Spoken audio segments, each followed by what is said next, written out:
Welcome to our 2022 Avenger 27 RKS. We're going to start right in the back bumper here. If you just kind of reach in, pull the cap out of there. Inside of that back bumper, you're going to find your sewer hose. Just take note of those two ears and the adapter here. That's all be hooking it up to your sewer system.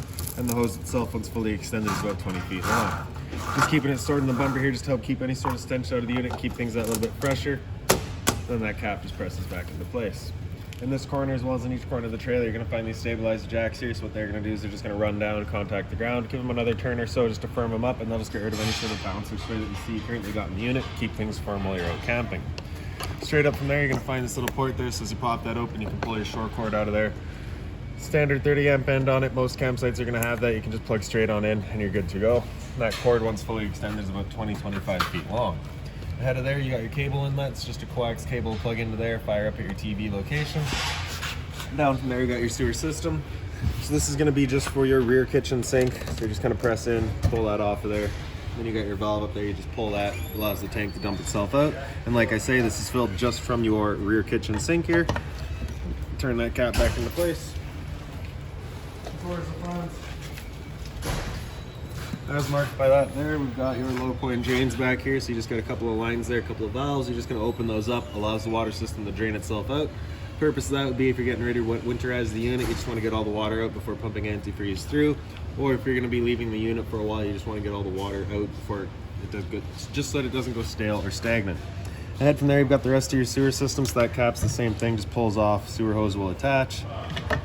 On the left, you get a black valve. On the right, you get a gray. So that gray valve is controlling your gray tank. Gray tank is going to be filled from your sinks as well as your shower and your bathroom. So that's, of course, going to be cleaner water than your black, which is going to be filled from your gray. So we'll be dumping that black tank will be filled from your toilet, right? So we'll be dumping that first, and once that's done, you'll then do the gray, just to help keep that hose as clean as possible. Straight up from there, we've got an exterior shower, so you'll get a key just like this guy here. Stick it on into there and open it up. You get the 3-foot hose, just kind of pulls out of there, standard head, hot and cold water, of course. So the dog's out getting muddy, you can spray him out before he gets inside. Just tucking that hose back away and then locking it back down with the key. Up above that, we've got a city water connection. So just your water hose is going to plug into there, turn on the water, and that'll pressurize the lines throughout the unit. Couple steps forward, we've got a freshwater connection. So just that cap's going to pop out of there, and you're going to take your water hose and plug it in, turn on the water, and that'll fill up your freshwater tank. You know that tank is full once it starts spitting water out of a little vent that you got down there. It's just that little blue line in the back. Once it starts spitting out the water, that tank is full. The drain for that tank is just this valve right there, so you can see that's pretty well drained all out. This connection right here is a black tank flush, so you may notice over time after having gone and dumped your black tank, your monitor panel still may be reading 1/3 or 2/3, whatever it may be. Typically, it's just some debris inside of that tank causing that misread, so what you're going to do is just take your water hose, plug it into there, open up your valve, turn on the water, and that'll just flush out that tank, getting rid of any sort of debris. Storage compartments here, so inside of here you're going to find your water hose as well as your park adapter. So your 30 amp cord into there, 15 amp to standard outlet, so if you're looking to charge your batteries or run your fridge, you got the power to do so. Close that up, and around the front, a little solar panel plug in, so just a 2-prong plug will plug into there, charges your batteries. Battery is housed inside of this box here, so as long as you're plugged into the short cord in the back, that solar panel or your 7-pin 2-tow vehicle, that battery is charging for you. Your propane tank's in front here, so you're going to notice that little changeover is currently green. It's just letting us know we've got propane in the system.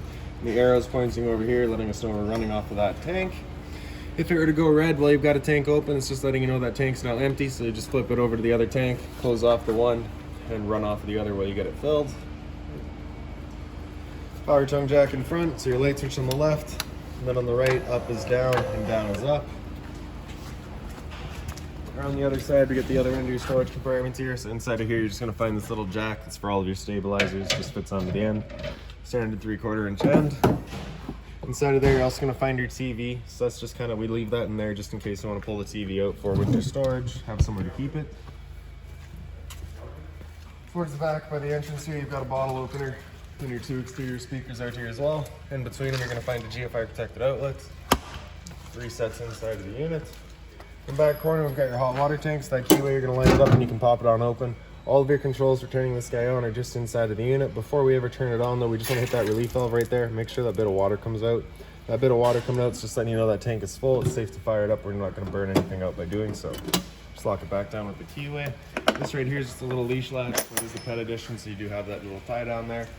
Spare tire in the back. Straight up top, you're gonna find a pre-wired mount for a rear observation camera. And then down from there, you got your stove vent. So of course, propane stove is putting off fumes whenever you're using it. So you just wanna make sure this flap here is opened up, allowing your fumes to evacuate. Once you're done, you're just gonna kind of click it back into place. That'll just prevent any dust from getting kicked up in there. And then right down here, we just got the exhaust for your furnace. So if you're ever running your furnace, you just wanna make sure it's not blocked off, as it does get hot. So we'll make our way inside of the unit now. Here's this handle just up 90 degrees, it falls into place, and you can open up the door. Little T-latch back here, so that'll just slide into this slot here, holding the door open for you. Yellow handle, either way will undo the latch, and your stairs will just slide on down. This little pin right here, if you just push that up, you can see you got all the different little holes there, so you can kind of extend or retract your legs as needed. I think I just got a room here today though.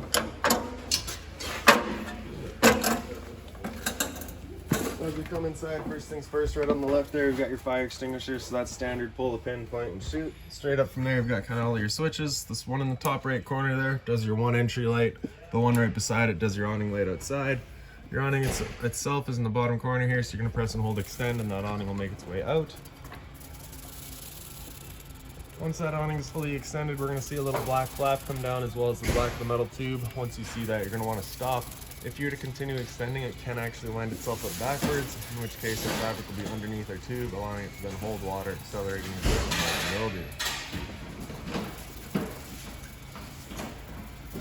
So there's our flap, and there's the tube, so we'll stop right there. Now if it were to start raining, it's of course going to hold some water. So what you can do is just grab either arm, you're going to loosen off this knob, then you can pull down on it. Then you see that kind of changes the pitch of the awning out at the head, allowing water to then run off. If you like that angle better, because it does give you more shade, you can do the same thing with the arm up front. Before we bring them back in though, you just want to make sure these knobs are loosened off and the arms are fully extended, just so that we're not running the risk of bending anything.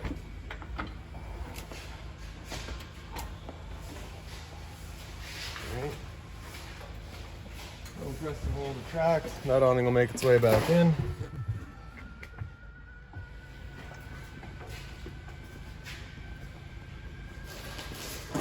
One more thing to keep in mind with your awning is it does catch a lot of wind, so once you get up to about 15-20 kilometers an hour wind, you want to bring it back in, again, just so that you're not running the risk of bending your arms.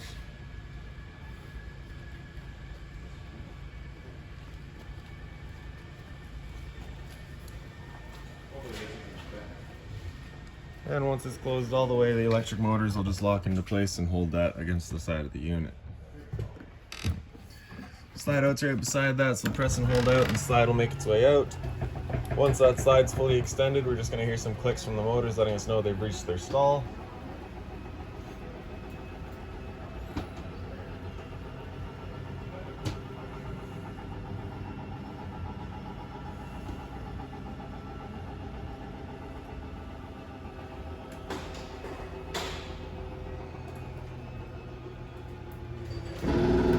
Those are the clicks. Okay. And then we'll just come into the hallway here. So your little light in the hallway is just on its own center push button there. And then into the bathroom. Over on the right, you get a light switch there. It turns on the one by the medicine cabinet. The one up top here is again center push button there. So you got your medicine cabinet there. And then down below that, your of course hot and cold water at your sink. In the corner, you have your GFI protected outlets. Test on the left, reset in the center there.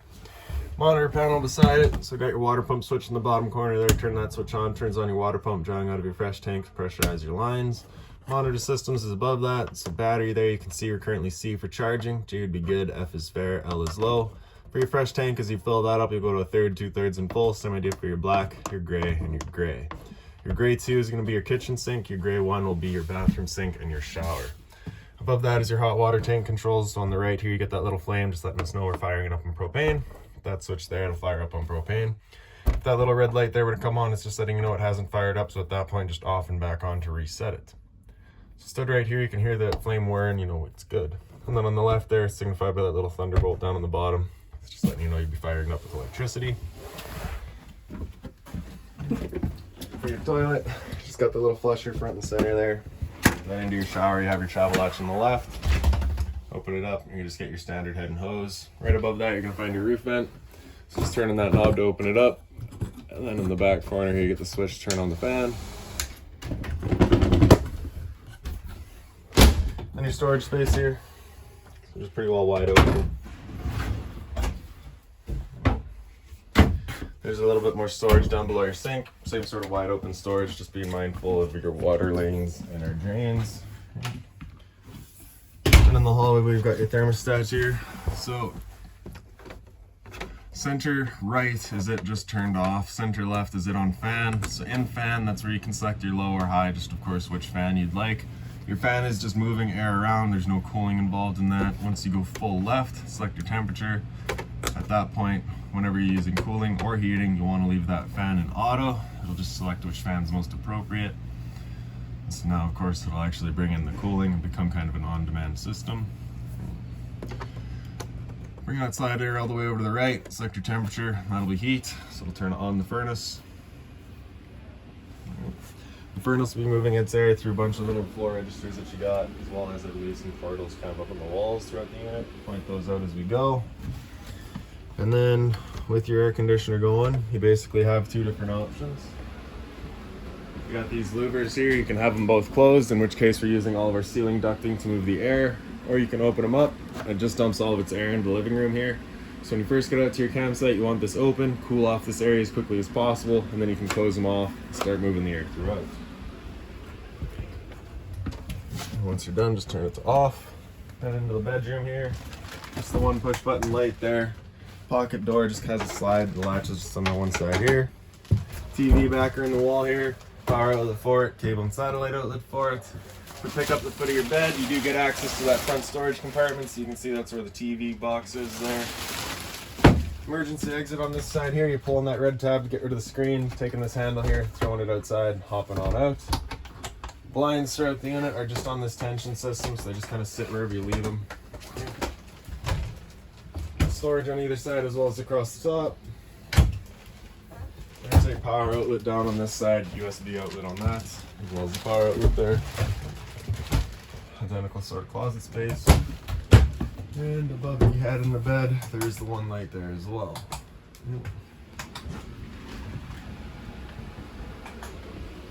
Okay, so throughout the kitchen and living room, your lights are all just on their own center push buttons.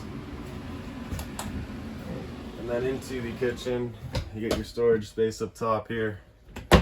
Light down below it, above the sink. More storage above the sink. And into the corner.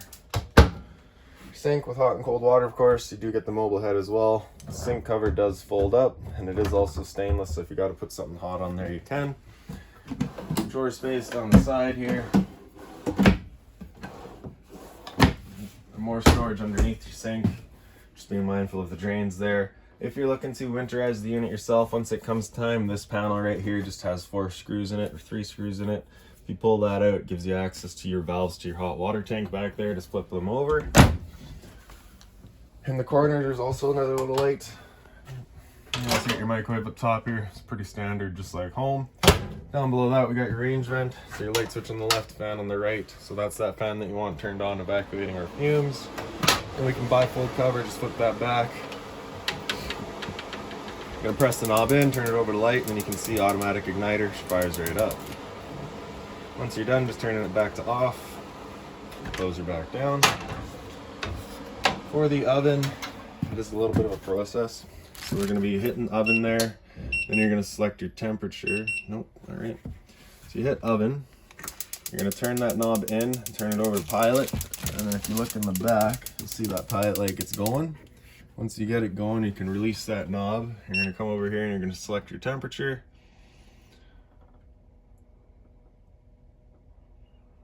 All right, so we'll use 350. And then we'll hear it click in a couple of seconds and then it'll fire up.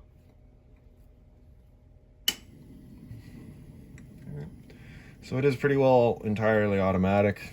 It's does take some getting used to because it's different from everything else, but once you do get used to it, it is rather nice. Once you're done, if you turn it back down to just off, you'll notice that knob stays lit. As long as that knob is lit, if you were to turn it over to that pilot, it'll fire right back up again. If you were to turn it off and wait for that knob light to go out, It's at that point that you'll actually have to kind of restart the procedure and getting the pilot light lit again.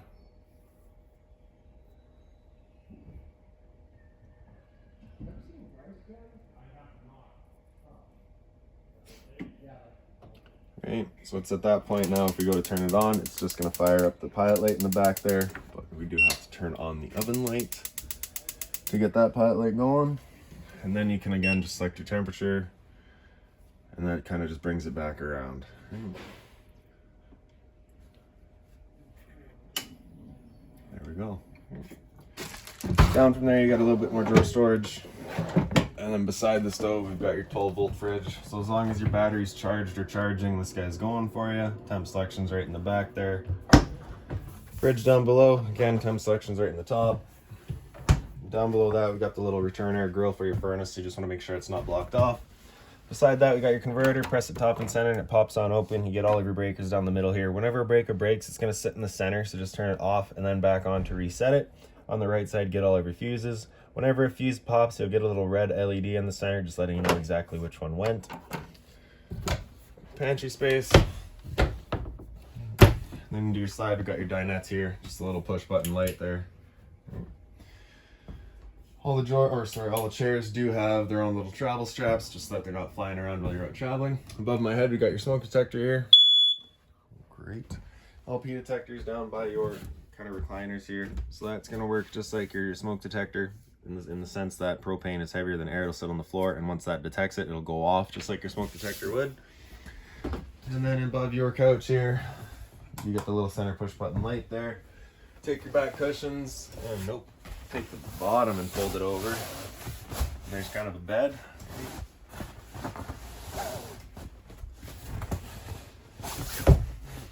The cup holders do have the little lights in them, so you just touch button there, and the USB charging in the front as well. Same thing on the other side here. Entertainment area, so your TV there is just on its own little channel. You're basically going to wiggle it and pop on up, and you can take it off the wall. Otherwise, it does just solid mount with the travel strap there. All the wires run down through. You get your power outlet there, and then we've got your cable and antenna outlet there. So for your turning your antenna on, you just hit that button there, you get that green light letting you know it's turned on. 12-volt outlet right above it for, say, a TV. And 2 speakers here, so this is going to be known as your zone 1. Your outside set of speakers is known as your zone 2. Power button there to turn on the stereo, then you can see the speakers come on with it.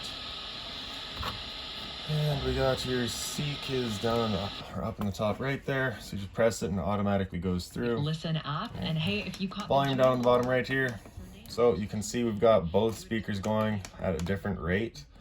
So if you press zone 2, that'll turn them off, and then as we hit the volume control, it's working just zone 1. So if you're looking to mute a specific set of speakers, you got to have them active, bring them down to 0, and then you can turn them off, and then as you control your volume, it'll do just the zone 1, right? Otherwise, as long as it's on, it's on. If you press that button there, it just gets into all of your settings. Press and hold will turn it off. Down below that, you just get your storage.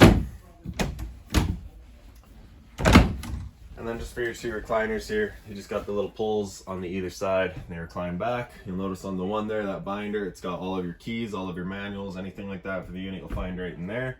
This red tab signifies this is an emergency exit, so you're gonna pull that up, you can slide that window wide open, hop on out. And then right above there, you got the little push button light, and just a bit more storage. So that's about it for this thing. If you've got any other questions on the unit, please feel free to give us a call, 204-237-7272.